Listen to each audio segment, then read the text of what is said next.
재창하시고, 그리고 그 무궁화꽃이 나라꽃으로 사람들에게 인정받기까지 한 사람의 시민으로서 운동을 하셨던 그런 탁월한 운동가시거든요.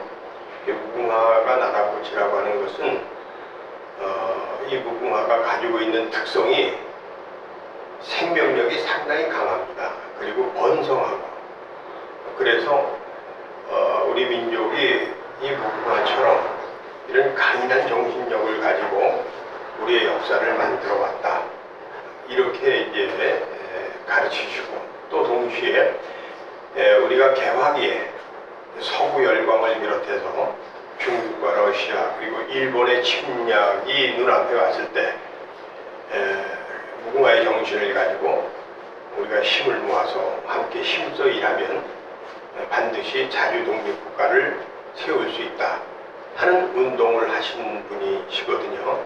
일본 사람들이 남궁옥 선생님을 비롯한 독립운동가들에 대해서 탄압하고 이런 그 탄압의 절정에 올랐을 때 남궁옥 선생님은 이것이 이제 그 남궁옥 선생님 선친의 고향이거든요.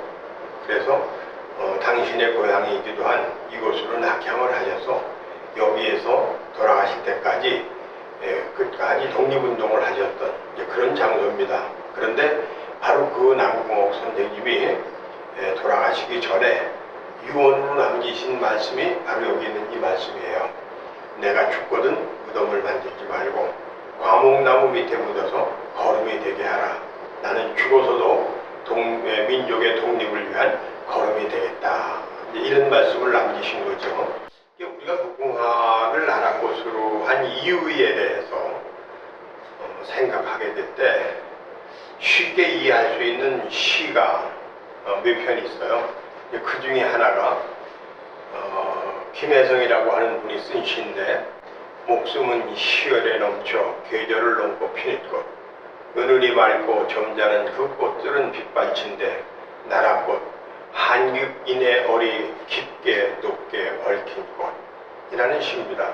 개화기 때와 일제강점기에는 무궁화는 이렇게 한국인의 얼을 상징하는 꽃이었고, 또 그런 정신을 가지고 독립운동을 할 수 있었던 그런 그 동기를 부여하는 그런 꽃나무다.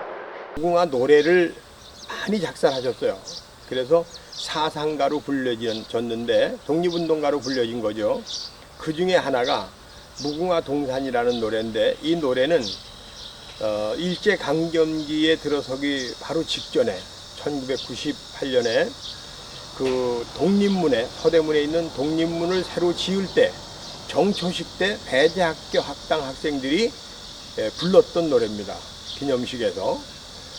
이 노랫말 속에는 우리가 나라를 빼앗겼지만 조금만 힘쓰면 다시 찾는다라고 하는, 나라꽃으로 무궁화를 제정할 때 남궁옥 선생님이 중국에 가 있는 윤치호 선생하고 사돈지간인데 서신을 통해서 우리가 무궁화의 정신으로 하나가 되어야 된다, 그러기 위해서 무궁화를 나라꽃으로 하려고 한다 라고 하는 의논을 함께 하시고, 의기투합해서 훗날 윤치호 선생님은 애국가 가사에도 이 무궁화 삼천리 화려강산을 노래하는, 그래서 그 시절에 무궁화가 나라꽃이 되도록 운동을 펼쳤던 걸출한 인물들 가운데 중심에 선 확실한 인물이 윤치호 선생하고 남궁옥 선생입니다.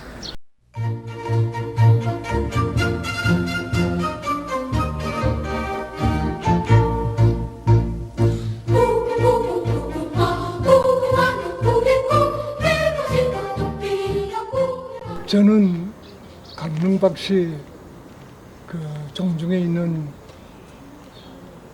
83세 박용면이라고 합니다.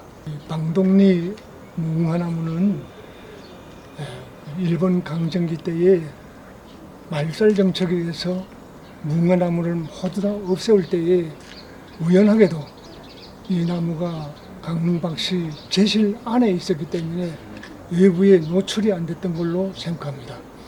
지금까지 살아있는데, 이것이 무궁화나무는 50년 내지 60년이면은 수명을 다하는 걸로 알고 있지만은 현재 제가 알기는 당초 조사할 때 110년인데 지금 아마 120년 되지 않았나 이렇게 생각하고 있습니다.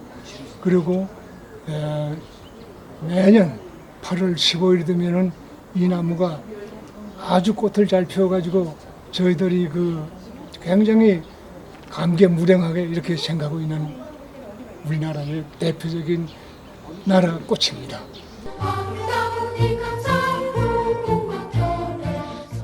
그렇지.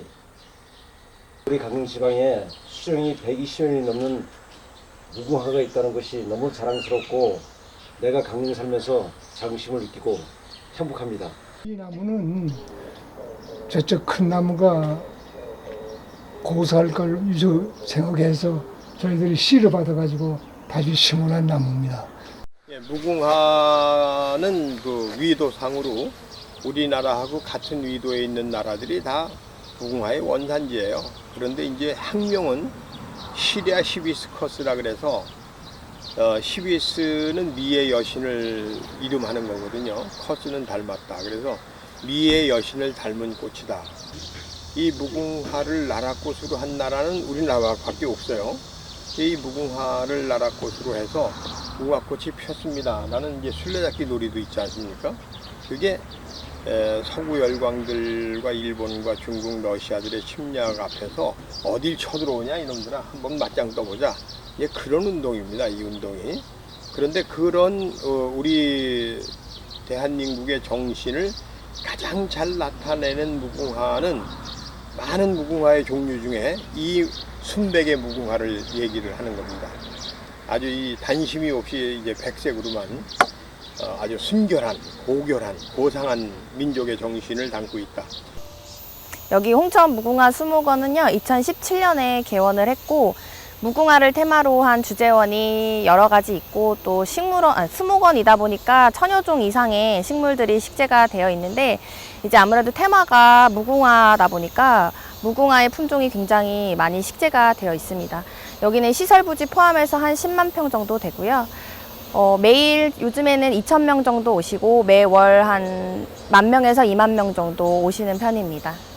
무궁화는 색상이 굉장히 다양해요. 많은 분들은 이제 분홍색만 있다고 생각하시는데 하얀색도 있고 또 청색도 있고 분홍색도 있어가지고 색으로 분류를 할 수 있을 정도로 품종이 굉장히 다양합니다. 전 세계적으로는 300여 종 있고요. 국내로는 250여 종 있는 걸로 알고 우리 수목원은 80종부터 시작을 했다가 120여 종까지 지금 늘리고 있습니다.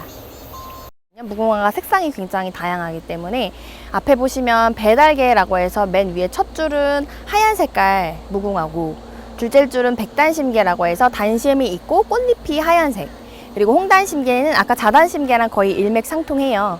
붉은 색깔 꽃잎에 단심이 있는 무궁화, 그리고 청단심개는 말 그대로 청색의 꽃잎에 단심이 있는 무궁화, 그리고 특별하게 아사달개 같은 경우는 단심이 있으면서 꽃잎에 이렇게 무늬가 규칙적으로 나 있는 걸 볼 수 있습니다. 무궁화 같은 경우는 꽃 자체, 그리고 씨앗, 잎이나 줄기, 뿌리 모두 귀한 약재로 사용이 되었습니다.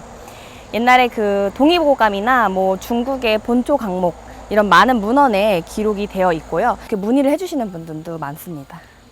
오늘 소문에 또 이제 한창이라 해서 지금 왔습니다.